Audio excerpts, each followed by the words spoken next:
Hi folks, welcome to another session of 52 Weeks of Python. My name is Chuck Black. I'm hopefully helping you to learn to become a programmer by demonstrating software that I've written for teaching purposes, little short snippets of code to teach various aspects of software development, and by showing you how I implemented a very simple project that I called Quokka that actually performs some network management tasks in hopefully an interesting way and demonstrating things that perhaps you're a little bit familiar with. This is a listing of looking at one of my systems. I actually have 3 laptops that are running Quokka at the moment. I'm pointing at them in these various windows that you can see. So the web-based user interface is accessing the server that's running the Quokka in all the different examples. You can see I'm looking at the same exact information or the same service in all of these. HTTP BBC is what I'm looking at, and yet the data looks different. That's because I have 3 different servers that are doing the monitoring at different times. Now, of course, you'll only be using one of those, but I'm just pointing this out in order to demonstrate a little bit about the architecture of the way that we do things. You see the user interface is running in the browser here, and yet the services are running on a different computer. Now, don't let that dissuade you from learning how this works. It's actually pretty easy. As I mentioned last time, the amount of code that is required to be written by you is very small and straightforward. Furthermore, creating these things, there are automatic scripts. There are scripts that will automatically generate an application for you so that you don't really have to do too much, as well as many tutorials. So don't let this daunt you. You're just learning, and as much as you pick up will all be good in the long run. So let's get started. Oh, I wanted to show you one more thing, if I can find the right one of these that I thought was a little bit interesting. Yeah, on this laptop that I have here, if you look, I know this is kind of small for you to see, but this date point is Monday. This date is Tuesday, that date is Wednesday, this date is Thursday. Today is Thursday that I'm recording this. Now I have a bunch of days listed here, and yet I'm trying to give you an hourly summary. Why does it look like that? Well, the reason is because during this time, I actually had my service not running. So I was doing other things on this particular laptop, or I just had it shut down for a while.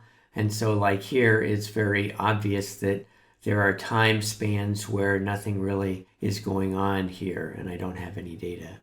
Anyway, just thought that was interesting. Let me make the screen big so that it's easier for you to see the data that I'm going to be presenting. Okay, so let's get started with the teaching part of today's session. Now, if you recall the last session that we had, we talked about a single device, and we created a device here. This is a variable that is called device. And we created something. I'll give you a second to remind yourself. If you see the curly brackets and you see name value pairs separated by a colon, then that is an indication that this is what type of data structure. That's correct. This is a dictionary, a key of name, and this is the value of name, vendor, Cisco, etc., etc. And then we printed some of that out.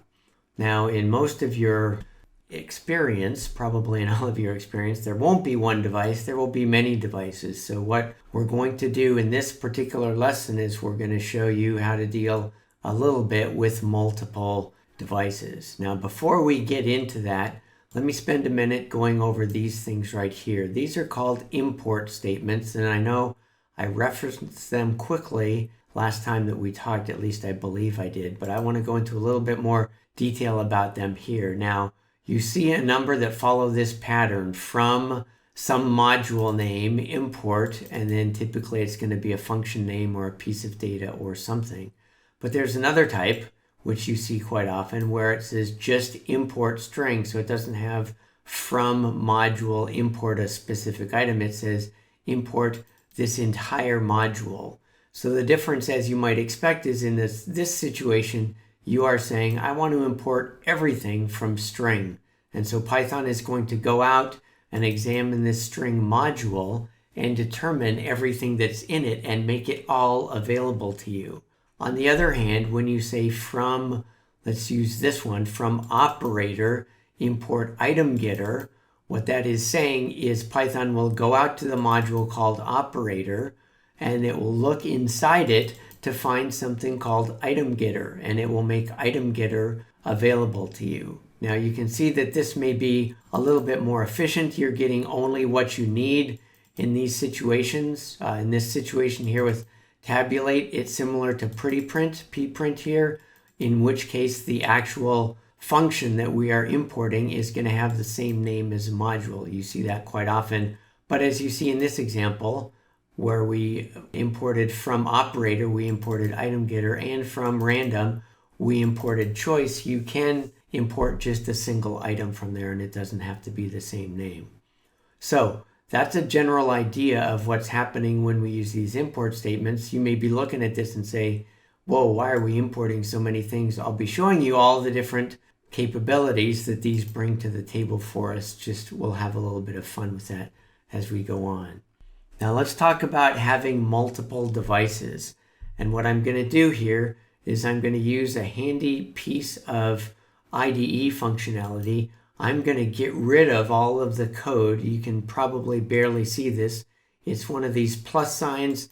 When I make it big, it turns into a minus sign. When it's expanded, there's a bunch of code there that I'm going to go over in a minute that is mainly generating random things for our devices so that we can create a certain number of them. But when I condense it, all it does is it just says the initial for statement, which makes it a little bit easier, especially for me to describe what is going on. So let me give you a high-level view. I'm going to create something called devices, and devices is going to be what type of data structure? It is going to be a list. And so here is my definition of list. Another way I could create this would be by putting square brackets like that. This is an optional way of creating a list. For some reason, some of the IDEs and Python prefers you to use the explicit way of doing it. So I'm going to go back to specifying it as so in this manner. So what's going to happen right here, you can see in my comment, I'm going to create a large number of devices. And so that's what my for loop is going to do. Now the data for the for loop is right here. This is my data for the for loop. We're going to go over that in a second, but I want to not focus on that for the moment. So let's assume that I've created a list called devices that has a bunch of devices in it. Now what I'm going to do is I'm going to first print them out, and then I'm going to use a function to print it out in the form of a table. And what I'm going to do is I'm going to show you what this looks like when I run it. So it's going to create my devices. If I go to the very top here, you can see that it's creating and it's actually printing out all of these devices. There's the first device, here's the second device, after that is the third device, etc. You can see I'm giving it an IP address. Please ignore the fact that this is a subnet address, not an IP address. This is just make-believe for now. We're pretending to create these things. I'll show you how to create it without a zero at the beginning. And if I scroll all the way down here to where these end, then you can see, okay, well, here's the last one I created, 91. That kind of makes sense when I look over here on the left. Even though you don't understand completely the syntax of Python and how it does this, you can say, oh, well, here's a 100. I kind of expected this for loop to execute 100 times. And if I started at 0, that would make sense that the very last one was 99. Now, the next thing that I'm going to do is I'm going to actually print out devices as list of dicts. So you can see I'm doing a prettyprint here, and here's my prettyprint. Now notice this square bracket right there, that's an indication that the data that's about to follow is a list. And the end of the list is way down here at the bottom. We'll eventually get there, trust me. Down here at the bottom, here's our closing bracket.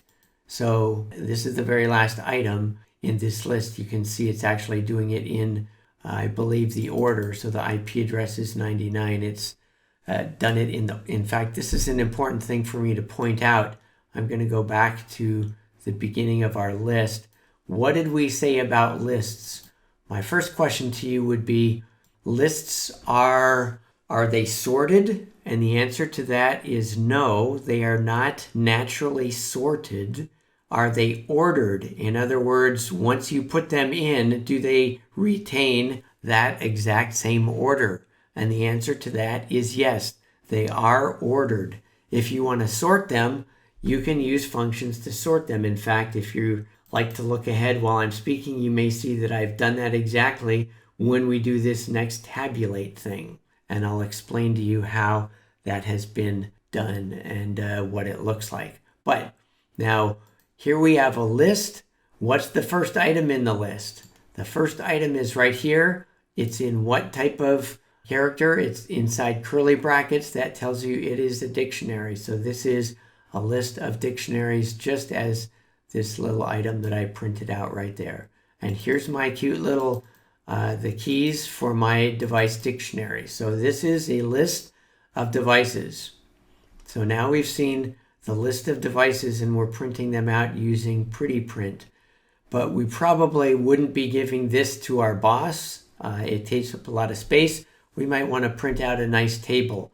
How can you do that? Well, you could do it by hand using print functionality. Remember, we talked about the F string. That would be a good way to do this. But it may comfort you to know, and this is one of the nice things about Python, is that so many functions and modules have been created for your benefit so that you can easily use this extra functionality to do things that are commonly done. So somebody, if I look over here, and don't look at the details of this code just yet, just look at this word. This is tabulate. Remember, we imported it.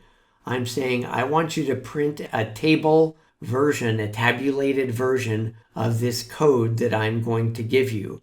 And the code will be a list of items. In our case, it's a list of dictionaries. And so what it has done is it has automatically, I didn't have to do anything. All I had to do was feed this information into tabulate, and it prints this out nicely. Now I'm going to point out to you that I've done sorting a little bit different. If you remember, it was originally put into the list in the order where we were creating IP address 10.0.0.0 and then .1, .2, .3, .4, but it's not printing it out in that order. That's because I've sorted it according to some other functionality. And what I've done, if you were to peek ahead here, is you would say, just looking at this, so you're sorting it. What am I sorting? I'm sorting the devices list. What am I sorting it based on? You will see this periodically in Python. This is how we sort lists of dictionaries. Now, it's not super clear-cut, but I'm using this functionality called item getter. You don't have to worry about the meaning of that or how this actually works.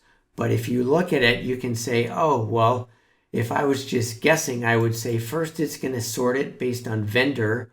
And then within the vendor, it's going to sort it based on operating system.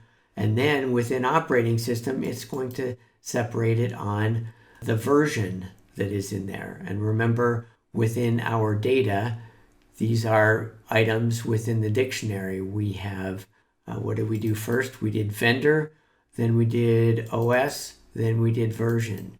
And as I slowly scroll down here, you can see, oh, look, Arista is first. So I have Arista items in here. And I can see I only have one operating system for Arista, but it has managed to alphabetically sort these version numbers. If I go down to something a little bit more interesting, you can see Cisco. I have iOS, and within iOS, I've sorted based on version.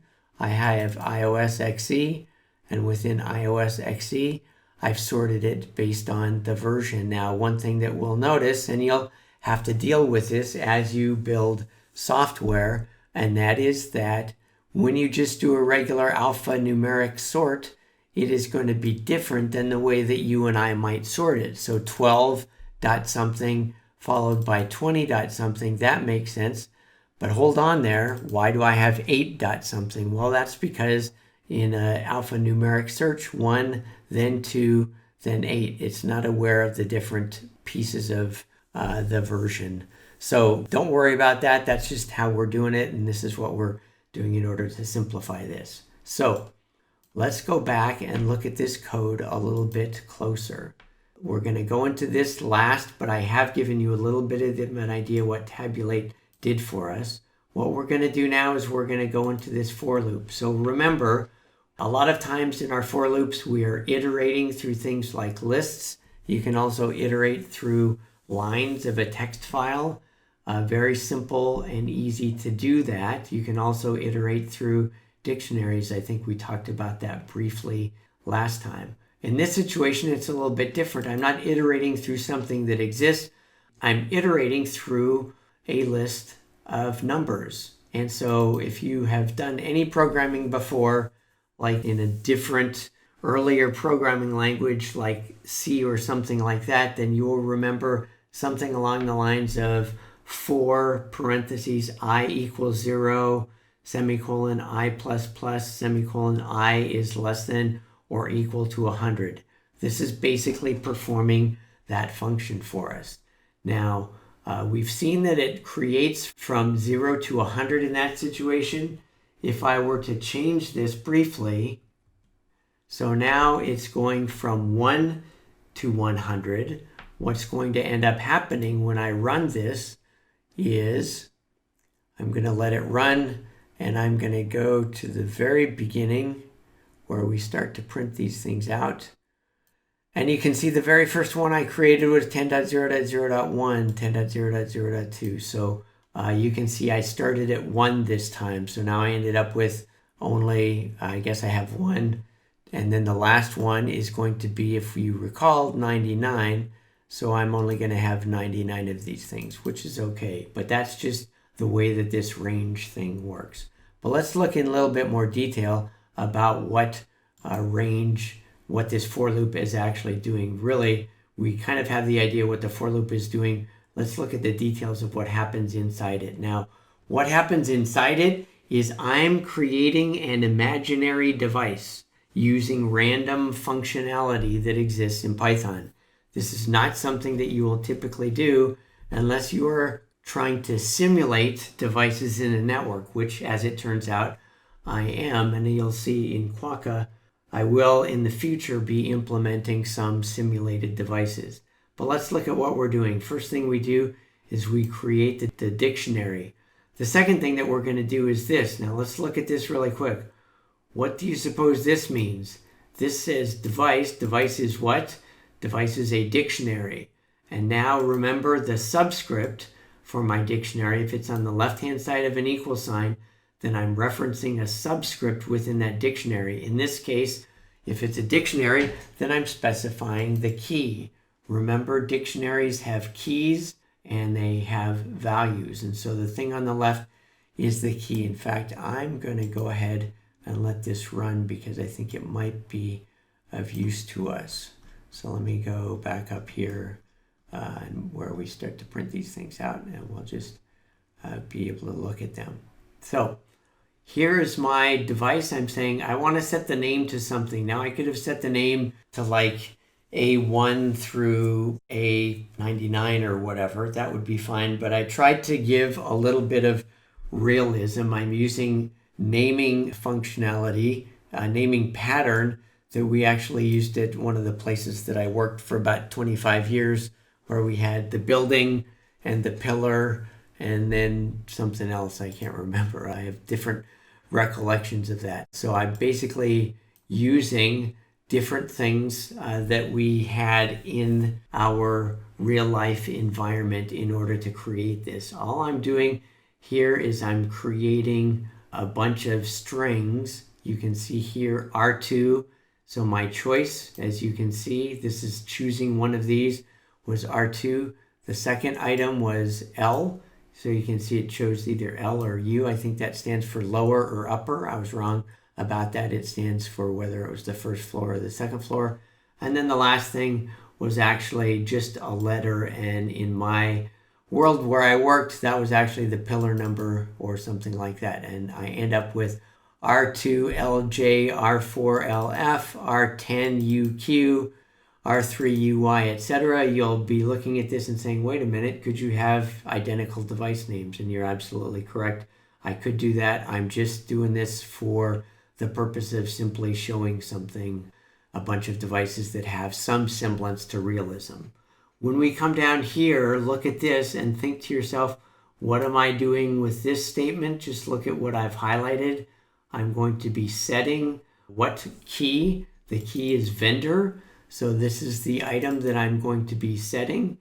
And so device sub vendor, or vice with a key value of vendor, is going to be a choice of Cisco, Juniper, or Arista. That's why you see Juniper here, Arista there, Cisco down there, etc. I'm just doing this choice thing. Where did choice come from? Remember, choice was something that we imported at the very beginning. Here I'm setting vendor. And now for every vendor, I'm going to go down and I'm going to set the operating system and the version. And I want to make sure that if it's Cisco, then the operating systems will be either iOS, iOS XE, iOS XR, or Nexus. And the version, these are made up versions. I know that these are not realistic, etc., but I'm just trying to generate some data. For Juniper, I only have one OS. And for Arista, I only have one OS too, and these numbers, I have no idea if there's any basis in reality there. So now I've done what? I've given my device a name, I've given it a vendor, I've given it an OS and a version. The last thing that exists is for me to give it an IP address. And in this example, I'm just simply giving it an IP address that's going to be equal to 10.0.0. the index. And then if you recall from up here, I did my nice printing and I do print this. And the last thing that we're going to do is I've created my device, but hold on here. The thing that I'm dealing with is this thing called devices. Remember devices? It's the list. So what I've created here is a device, a single device, which is a dictionary, and I'm putting it into this list called devices. And if you look here at my pretty print, remember the list is going to be all of these things, and each one of these is an individual device. The way that I add something to a list is I have two choices.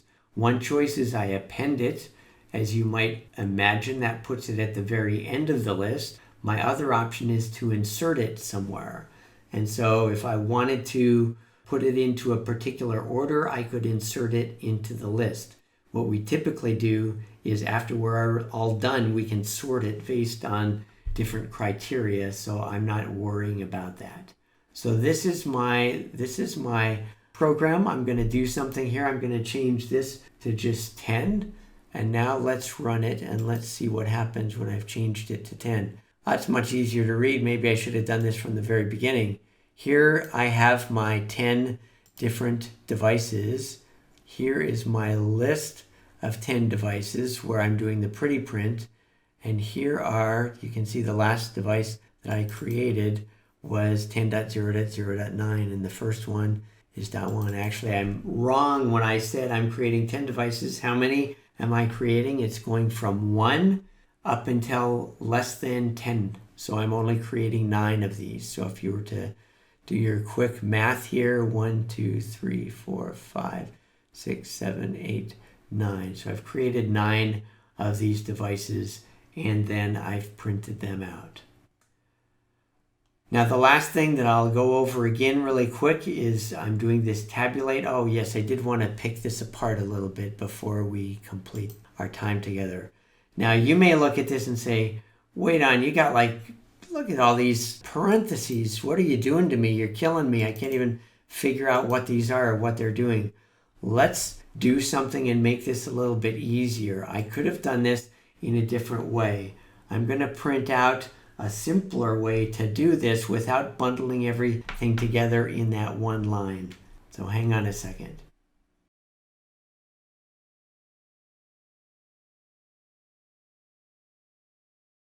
Okay, so what I've done here is I've made it a little bit simpler by first performing this functionality here.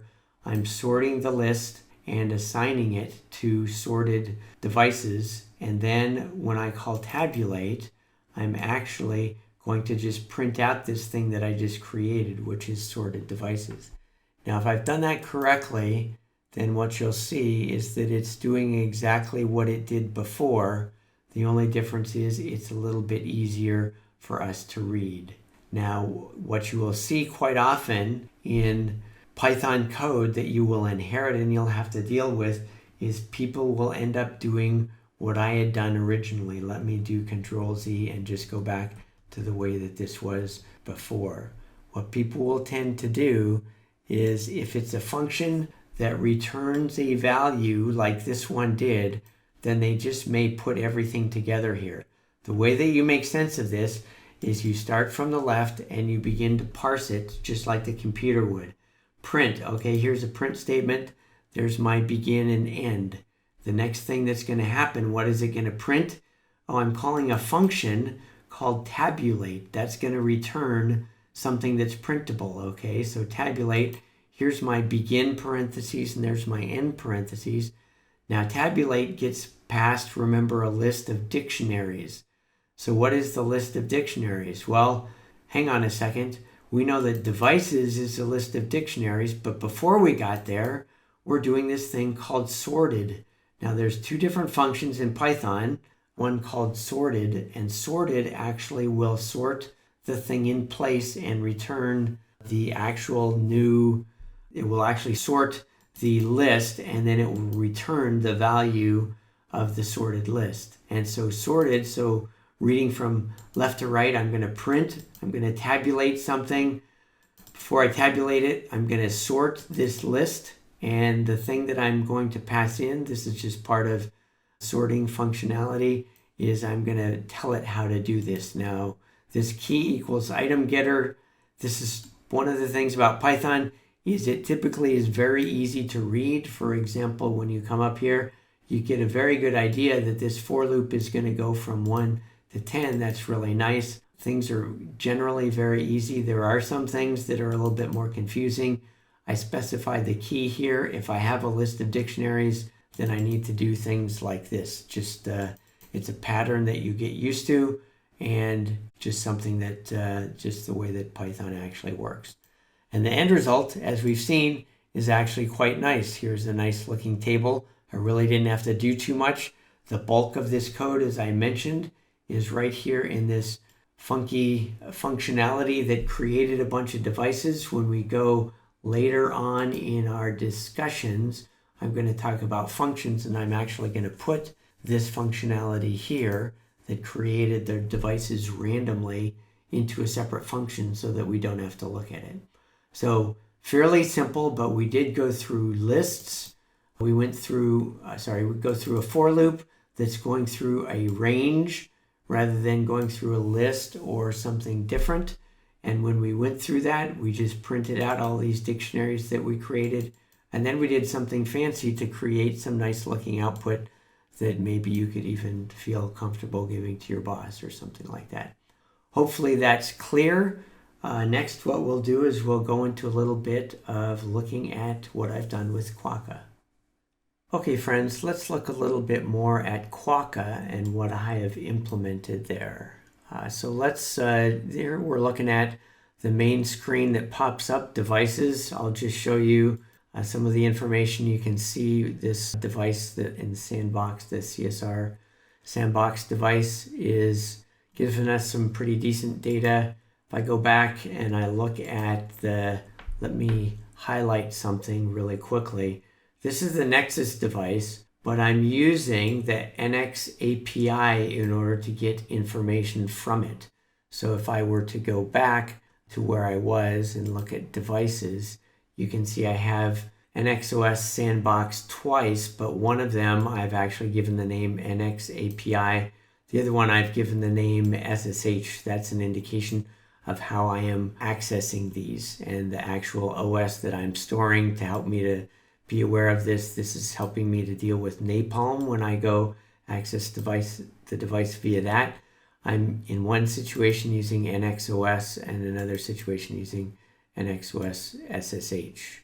And so let's have a look at this one really quick, the NX API request. I actually thought that would be going a little bit faster, but when you look at the response time, besides the fact that it's been unavailable quite often, if you look at the response time, that, my friends, is not milliseconds, that is actually seconds. So it takes, in my experience, around 100 seconds to get a response back going through Napalm. Now, I've just started to do this week. I'm not sure if there's something amiss with the way that I'm using Napalm, or if it is just really, really slow to get information using that NX API from that device. But there you go, 100 seconds response time. That's not the best thing in the world. Although I can't ping those devices, so my response time is for establishing connections. One thing that I wanted to point out here that I did implement, I think I may have mentioned this last time.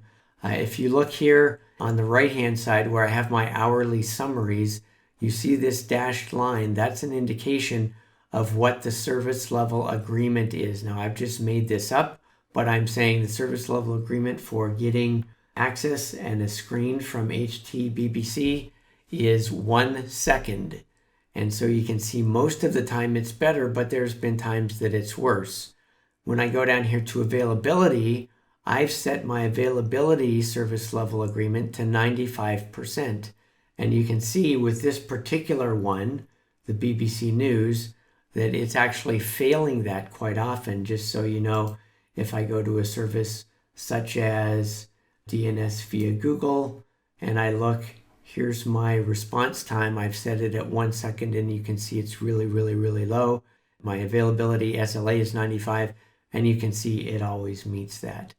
But let's go and look really quickly at something that I did add, which is events. So I may have shown you this before. Most of my events were pretty boring in that it was only showing when I couldn't get to it.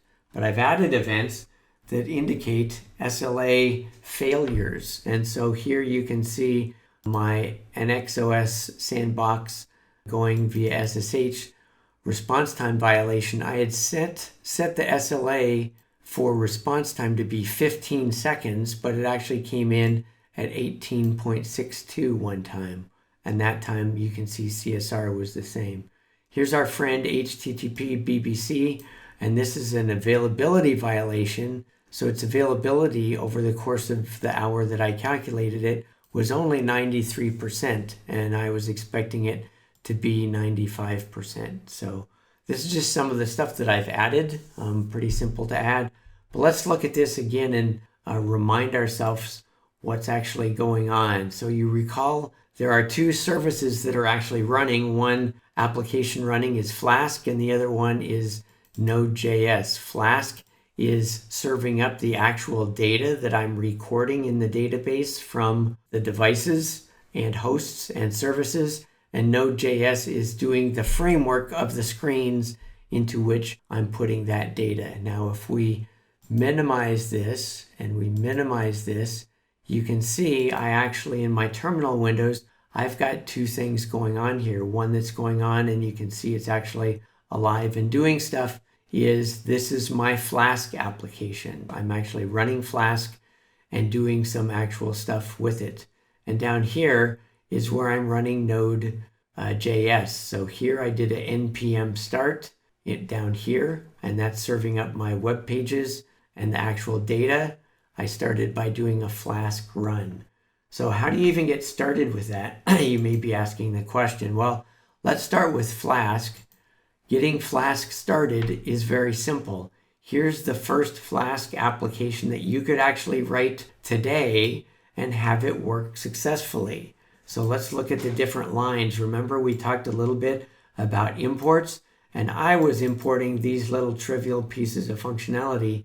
This is actually importing all of Flask. Remember, Flask is this big thing that's giving me a web service and allowing me to do web requests and have routes and do all kinds of interesting stuff.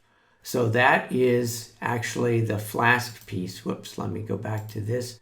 That is what I'm getting with Flask. And all you do is you say whatever you want to call it, your application. You're going to create this object. Now, let me tell you something really quick and just give you a little insight. In Python, functions as well as variables, and I haven't gone into this, maybe I should have, are all lowercase, and we use this item right here in order to separate the different components of a variable name or a function. In programming parlance, we call this snake case. We have snake case and we have camel case. Camel case capitalizes the first letter of every word. So if this was like Flask class, if it was called that, then the F would be capitalized and the C would be capitalized. In our situation, there's only one word here, but the first letter is capitalized. That's an indication that it is an object and a class in this object-oriented world. But everything else in the world of Python is going to have this type of pattern for function names and variable names, which we call snake case. So this is the function right here. This is the object Flask that we created. When we want to tell Flask what is the URL that is going to be used that will eventually call our function, we use a route. And so a route says this is what the URL is going to be. And when you see this, then you need to do something. And in our situation, all we're going to be doing is returning a string called hello world. You can try this and you will see that you can, if you follow this is just the Flask documentation, and here Flask is describing all of this information. You can see that it's really fairly simple. Let's look at my code that I've used to create this, and we're looking here. This is for a more ambitious Flask application. They have patterns for doing that as well. And I'm creating within this actual module that I'm calling __init__. Inside here, you'll see some things that should look familiar. Remember that? That's the same thing as what we saw here from Flask, import Flask. So that's consistent. Now if I go down here, app equals Flask ___ name, that is actually the same thing that was done right here. Now, in this situation, in the same actual module, they defined their routes, but our application is a little bit bigger than that. And so what I did is I put my routes into my view module. And if I go and open up views, then you're going to see stuff. Oh, hey, look, it's app route. And here's the URL snippet. If somebody gives me service/TS, that's what I'm going to be doing. If somebody gives me host TS, that's what I'm going to be doing. If I go to the very top where I have some of the more basic ones, here's where I get devices. So this is where that list of devices comes from. If I go down further, here's where I get hosts. That's where that list of hosts comes from. Here's where I get events. That's where the list of events comes from.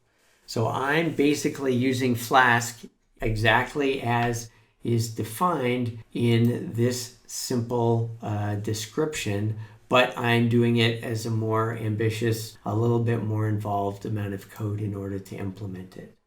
So hopefully that gives you a general idea of what I'm doing with Quokka.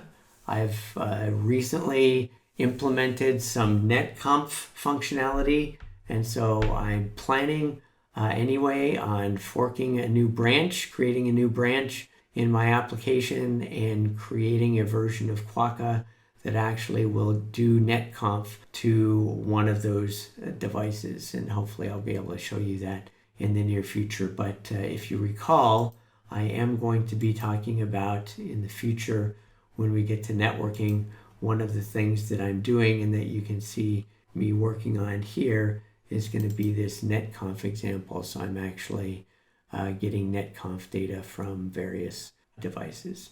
Anyway, that's about it for now. Hopefully that made some sense to you. Thanks for listening. Hopefully it is making sense and you're getting just a little bit closer to becoming the programmer that you want to be. Thanks.